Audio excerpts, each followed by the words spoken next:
ফের মালদায় টার্গেট তৃণমূল নেতা।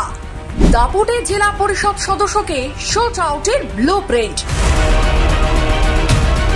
খুনের জন্য চক্রান্তে সামিল বিহারের দাগী অপরাধীরা। শার্প শুটার পাঠিয়ে বাড়ির সামনে রেকি। আতঙ্কে তৃণমূল নেতার পরিবার। সম্প্রতি একের পর এক শুট আউটের ঘটনায় কার্যত অপরাধের আতুর ঘরে পরিণত হয়েছে মালদা জেলা। আর এবার ফের তৃণমূল নেতাকে শুট আউটের চক্রান্ত ঘিরে ফের শোরগোল জেলায়।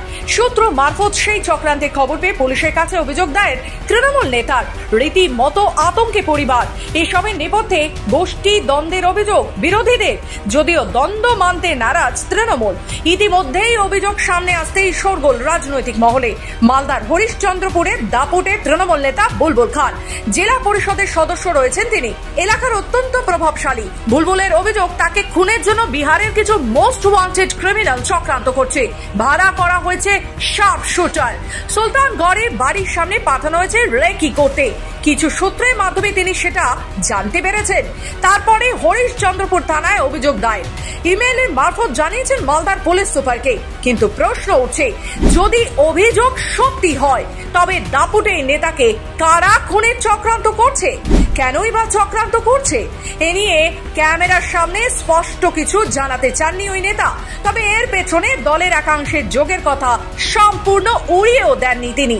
অভিযোগ আমরা আমাদের হরিশ্চন্দ্রপুর আইসি স্যারকে তো জানিয়েছি, আর কিছুদিন আগে আমি মেলও করেছিলাম, আর আবার মেল করেছি এসপি সাহেবকে।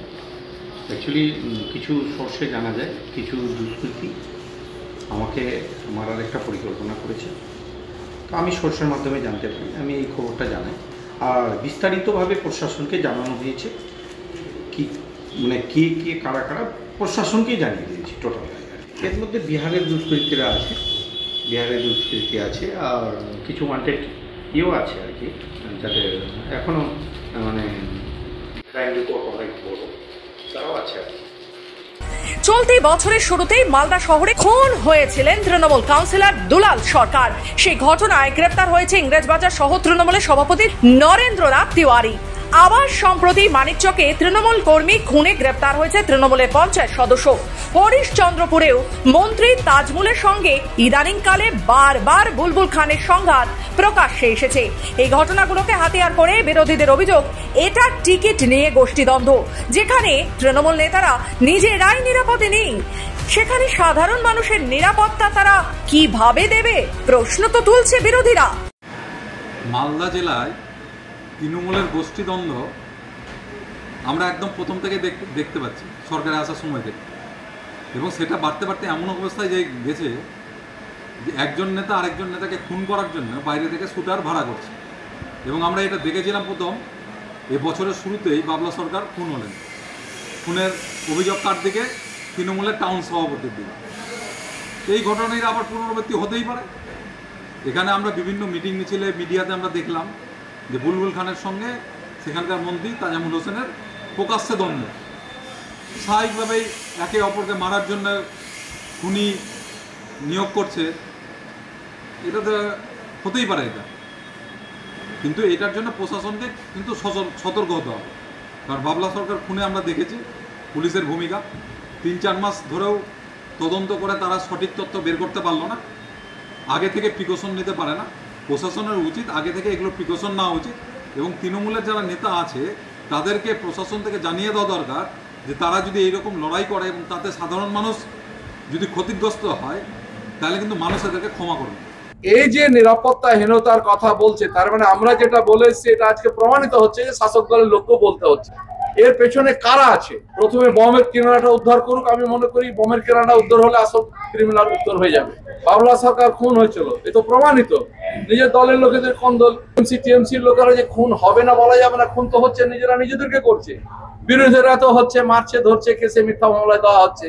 আর বম তো পুলিশ কুড়িয়ে এনেছে। বমের সূত্র থেকে এর সূত্র এসছে, বমের তথ্যটা তুলুক, কে এই ঘটনাটা করেছে, সত্যটা প্রকাশ হয়ে যাবে। তৃণমূল পার্টি দেখছে যার কাছে মোটা টাকা আছে সেই টিকিট পাবে। ও ময়দানে খাটাখাটি নাই, কারণ এরা যে জানে যে টিকিট দিলেই পুলিশকে মদত দিয়ে আমরা জিততে পারি। আর বলতে আমার দ্বিধা নেই, মালদা জেলা বললে শুধু ভুল হবে। মনে আছে বাবলা সরকার যখন খুন হয় তখন মুখ্যমন্ত্রী মালদার পুলিশ প্রশাসন সম্পর্কে, ইভেন এসপি সম্পর্কে কি কমিটমেন্ট করেছিলেন মিডিয়ার লোকরা ভালো করে জানে। তাহলে সেই এসপি আজও তো মালদায় আছে, তার মানে ওই সময় তো মনে হয় ঠিক কাজ করছিলেন না, এখন ওনাকে হয়তো বলেছে যে আমি যে হুকুম করবো তাই কাজটা করা হবে।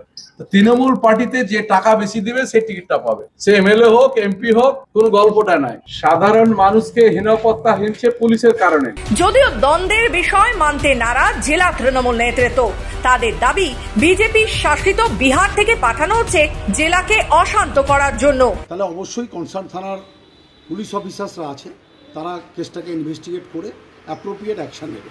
কারণ বাংলায় রুল অফ ল এস্টাবলিশড আছে under the leadership of our beloved chief minister Mamata Banerjee. কাজে এই নিয়ে অরিড হওয়ার কোনো সমস্যা নেই। আর আপনারা তো শুনেছেনই কিছুদিন আগেও বিহারের পাশ থেকে বেশ কিছু বোমা গোলা নিয়ে এই বাংলাকে অশান্ত করার একটা বিজেপি চক্রান্ত করছে। তো এই ধরনের চক্রান্ত বাংলায় কিছু দাঁত ফোটাতে পারবে না। বিজেপিরা যতই চেষ্টা করুক এই বিধানসভায় আসনের দিক থেকে গতবারের অর্ধেক আসন পাবে কিনা শুধু সময়ের অপেক্ষা, আপনারা দেখতে পাবেন। বিরোধীরা যদিও এই চক্রান্ত নিয়ে ভয় পেতে নারাজ বুলবুল, পুলিশের ওপর এখনো তিনি ভরসা রাখছেন, তবে পরিবার আতঙ্কে রয়েছে সেই কথাও জানিয়েছেন। সমগ্র ঘটনা নিয়ে তুঙ্গে উঠেছে রাজনৈতিক চাপানোতর। তদন্ত শুরু করেছে হরিশ্চন্দ্রপুর থানার পুলিশ। মালদা থেকে নিজস্ব প্রতিনিধি রিপোর্ট, খবর বাংলা।